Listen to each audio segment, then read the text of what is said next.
Bien, hoy vamos a meternos de lleno en un material que es pura orfebrería textual. Tenemos entre manos un comentario muy denso, muy detallado sobre el primer capítulo de la Epístola a los Hebreos.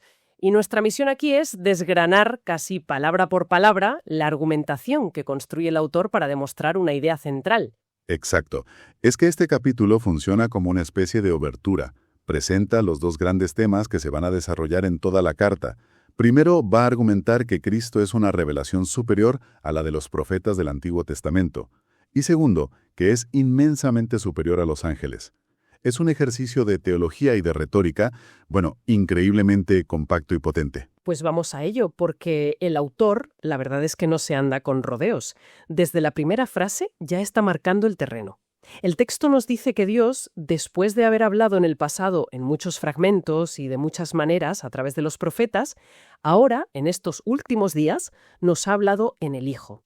Cuando la fuente habla de muchos fragmentos, a mí me suena que la revelación antigua era como recibir un puzzle de 1000 piezas, pero solo te daban 1 o 2 piezas cada siglo. Va por ahí el análisis. Esa es una analogía perfecta, de verdad. La fuente lo describe como un depósito que iba creciendo en contenido y claridad, pero tu idea del puzzle capta muy bien esa sensación de algo, incompleto y progresivo. La revelación no llegó de golpe, fue gradual. Una pieza aquí, otra allá, a lo largo de siglos. Claro. Y lo de muchas maneras completa la imagen. No todas las piezas eran iguales. Unas eran leyes, otras promesas, otras poemas, otras, visiones simbólicas o parábolas.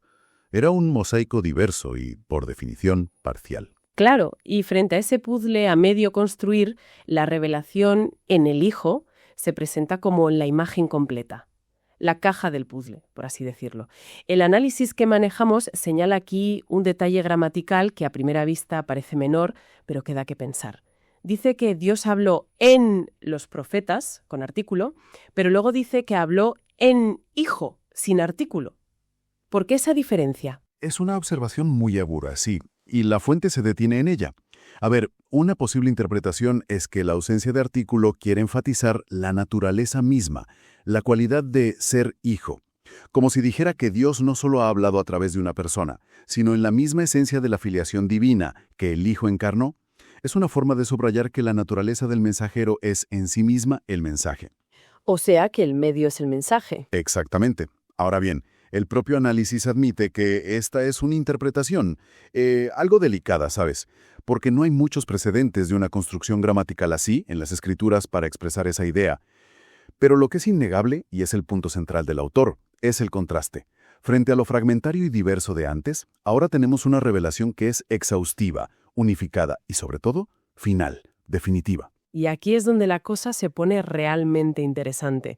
Para darle más fuerza a esa idea de punto final, el material que tenemos cita a un místico español, a Juan de la Cruz. Sí, y es una forma brillante de mostrar cómo esta idea teológica del siglo I resonó siglos después. La cita es de la subida del Monte Carmelo y es tremenda. Juan de la Cruz dice que, al darnos a su Hijo, que es su única palabra, Dios lo habló todo junto y de una vez en esta sola palabra. Y no tiene más que hablar. ¡Ostras, qué frase más rotunda! Es casi violenta en su afirmación. Decir que Dios ha quedado como mudo es una forma muy poética de decir caso cerrado. Totalmente.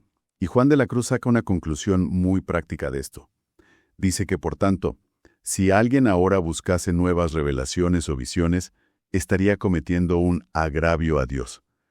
Porque sería como decirle que su Hijo no ha sido suficiente, que nos hemos quedado con ganas de más. Sería como no poner los ojos totalmente en Cristo, dice la cita. Eso es. Y termina con una declaración absoluta. Cristo es toda mi locución y respuesta, y es toda mi visión y toda mi revelación. Fin de la historia. Vale, entonces Cristo es la palabra definitiva de Dios, el punto y final. Pero el autor no se queda ahí, ¿verdad? Según la fuente, el siguiente versículo, el tercero, es casi como un tráiler de película de altísimo presupuesto sobre quién es él. Hay una frase en el material que me ha dejado pensando. Califica este versículo como el más grandioso compendio de cristología que pueda hallarse en toda la Escritura. Es una afirmación muy atrevida. Vamos a ver si es para tanto. Empieza diciendo que el Hijo es el resplandor de la gloria de Dios. La analogía que propone el análisis es muy visual. La gloria de Dios es como el sol, una esencia tan potente que no podemos mirarla directamente. Pero Cristo es el resplandor, los rayos que emanan de ese sol. No puedes separar los rayos del sol, y es a través de esos rayos que vemos y entendemos todo lo demás. Entiendo. No vemos la bombilla, vemos la luz que emite. Y esa luz es la que nos permite ver la habitación. Exacto. Y partiendo de esa idea, el análisis llega a una conclusión muy audaz. Dios es totalmente cristiforme. Si quieres saber cómo es Dios, no hay otro camino que mirar a Cristo, porque Él es la manifestación visible de esa gloria invisible.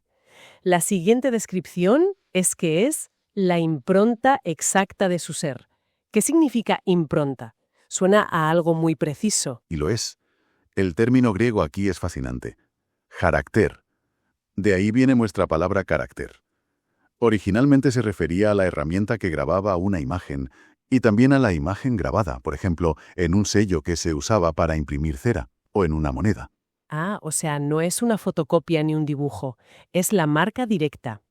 Si el sello es Dios, la marca que deja en la cera es Cristo. Es una huella perfecta. Es la huella perfecta. Y la palabra para ser es upostasios, que no habla de la apariencia externa, sino de la sustancia real, de la esencia, de lo que algo es por dentro. Así que la frase entera viene a decir que Cristo es la representación exacta, nítida y perfecta de la esencia más íntima de Dios. No hay distorsión alguna. Y por si fuera poco, después de decir quién es, el texto dice lo que hace. Sostiene el mundo entero con su poderosa palabra. Aquí el lenguaje vuelve a ser clave. Cuando dice que sostiene el mundo, el verbo griego original, pheron, no sugiere un acto pasivo, como si estuviera simplemente aguantando un peso para que no se caiga. Es una acción continua, en presente. Implica guiar, mover, llevar todas las cosas hacia su destino final. El análisis incluso añade una nota devocional muy gráfica. Sus hombros y sus manos no desfallecen nunca. Como el capitán de un barco que no solo evita que se hunda, sino que lo está llevando activamente a puerto a través de la tormenta. Esa es la imagen. Es un gobierno activo, una providencia que está en marcha constantemente. Y justo después de esta descripción cósmica, el autor aterriza de golpe y se centra en su obra redentora, después de haber provisto el medio de purificar nuestros pecados. El análisis subraya que la gramática griega aquí, usando la voz media, indica que él mismo fue el agente y el medio de esa purificación. Lo hizo por sí mismo, de una vez para siempre en la cruz. Entiendo. Es una acción completa y autosuficiente. Y todo esto nos lleva al versículo 4, que parece la bisagra que conecta con la siguiente parte del argumento. Dice que Cristo ha llegado a ser tanto mejor que los ángeles. La fuente se fija mucho en esa expresión, llegado a ser. ¿Por qué no dice simplemente siendo, si por todo lo que acaba de describir ya era infinitamente superior? Esa es la pregunta clave.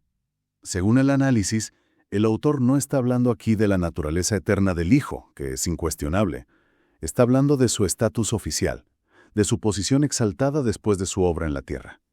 Ese llegado a ser se refiere a la posición y el nombre que ha heredado como recompensa por su humillación y obediencia hasta la muerte, algo que Pablo describe en la epístola a los Filipenses.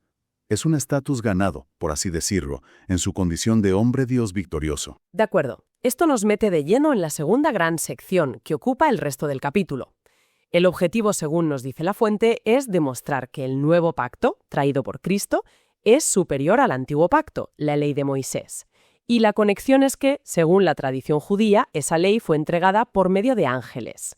Así que para probar que el nuevo pacto es mejor, primero tiene que probar que su mediador, Cristo, es superior a los mediadores del antiguo, los ángeles. Es una lógica impecable, y para demostrarlo, el autor no usa filosofía abstracta, sino que hace lo que haría un buen predicador judío de la época: encadenar una serie de citas de las Escrituras, en este caso, 7 citas del Antiguo Testamento. Pero, y esto es crucial para entender lo que sigue, el comentario señala que las aplica usando el método tradicional de los rabinos, que a veces implicaba lo que califica como curiosas acomodaciones de los textos para que encajaran en su argumento. O sea, que no siempre los cita en su contexto original, sino que los reinterpreta para su propósito. La primera cita parece bastante directa. Es del Salmo 2. ¿A cuál de los ángeles dijo Dios jamás: mi hijo eres tú, yo te he engendrado hoy? Exacto. El argumento es simple. Este es un título y una relación única. El comentario aclara que el yo te he engendrado hoy no se refiere a la generación eterna del Hijo en la Trinidad, sino a su coronación como Mesías, a su nombramiento oficial para su misión. Es una declaración de estatus que nunca se le concedió a ningún ángel. Los ángeles son siervos, no hijos en este sentido. Vale, esa es fácil. Pero en la tercera cita, en el versículo 6, es donde la cosa se complica. La fuente la describe como el ejemplo más claro de acomodación. Se cita la frase, adórenle todos los ángeles de Dios. Pero el origen de esa frase, según el análisis, es un auténtico laberinto textual. Es un caso de estudio fascinante. El análisis rastrea la cita y se encuentra con varias sorpresas. Una versión similar aparece en el Salmo 97 del texto hebreo, que dice, póstrense a él todos los dioses, refiriéndose a los ídolos paganos. La Septuaginta, que es la traducción griega del Antiguo Testamento que usaba la iglesia primitiva, cambia dioses por ángeles. Hasta aquí, una simple variación en la traducción. Pero hay más, ¿no? Sí, aquí viene lo bueno. Según el comentario, los traductores de la Septuaginta en un momento dado insertaron esta misma frase, adórenle todos los ángeles de Dios, en otro libro completamente distinto, en Deuteronomio, donde no existe en el texto hebreo original. El análisis califica esta inserción de hecha por su cuenta y riesgo y llega a usar la palabra deshonesta desde un punto de vista puramente filológico. Y lo más increíble es que el autor de Hebreos cita precisamente de esa versión insertada y modificada de Deuteronomio. Un momento, para que me aclare. La fuente está diciendo que el autor de Hebreos está citando un texto que los propios traductores básicamente se inventaron y metieron en Deuteronomio. Eso es. Vaya, es una bomba. Es una bomba, exactamente. Y ahí está la clave del análisis. No lo esconde. La fuente lo califica de deshonesto desde un punto de vista de crítica textual moderna, pero a la vez afirma que, en el contexto de la revelación, el Espíritu Santo ha dado por buena la cita para el propósito del argumento. Esto nos obliga a pensar en el concepto de inspiración de una forma mucho más compleja y dinámica, ¿sabes? No se trata solo del texto original, sino de cómo ese texto fue leído, traducido, interpretado por la comunidad de fe.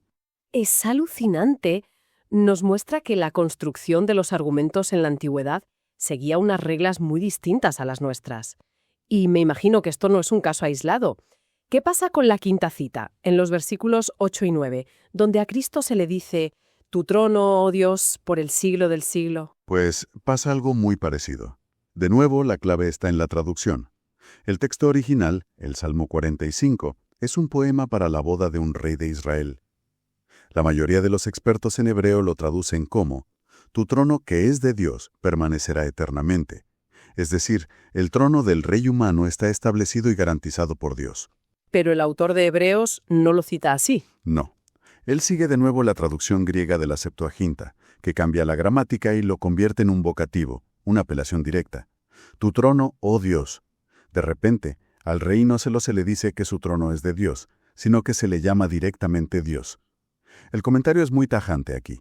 Califica esta traducción de la Septuaginta como completamente incorrecta gramaticalmente. Pero esto me genera una duda.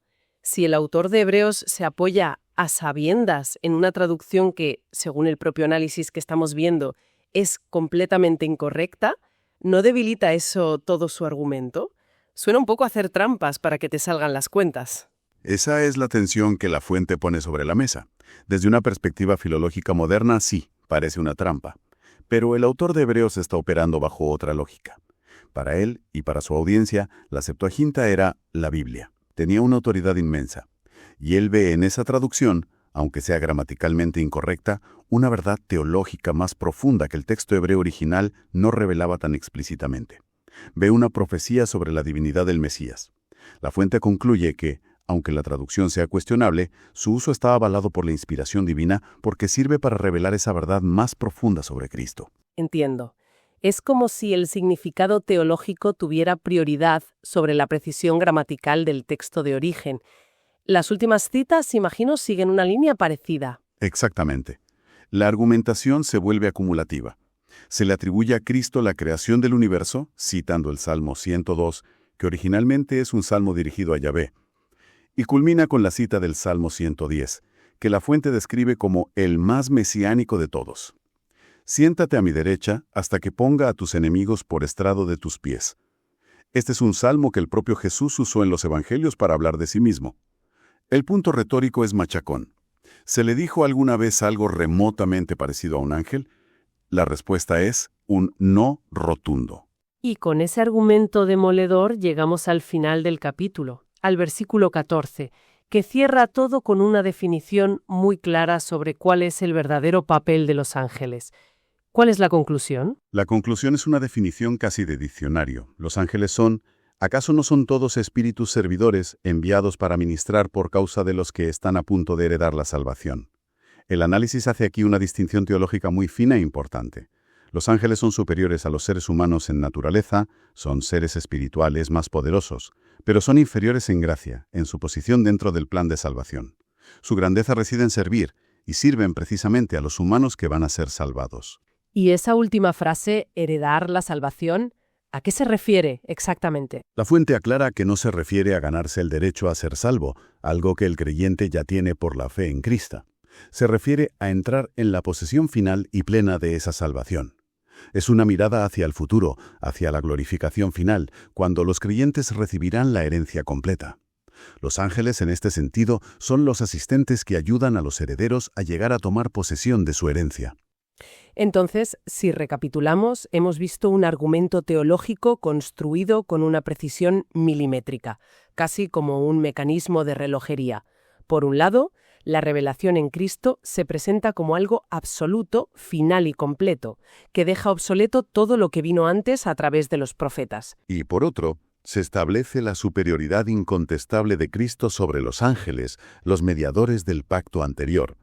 Y para lograrlo, y esto es quizá lo más sorprendente que hemos visto, el autor no tiene reparos en usar una técnica de reinterpretación de las Escrituras que se basa muy fuertemente en una traducción concreta, la Septuaginta, con todas sus particularidades, incluyendo lecturas que nuestro análisis califica de gramaticalmente incorrectas o incluso textualmente deshonestas. Y es precisamente ahí donde creo que nos queda una idea final muy potente sobre la que reflexionar. Totalmente.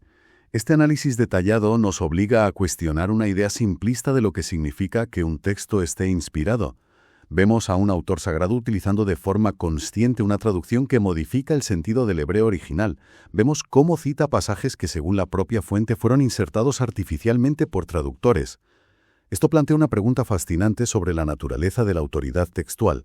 Si un texto canónico como Hebreos puede citar y validar traducciones que, desde un punto de vista puramente histórico y filológico, alteran el original, ¿qué nos dice eso sobre la relación entre el mensaje divino y las palabras humanas, con sus errores, sus interpretaciones y su propia historia que lo transmiten?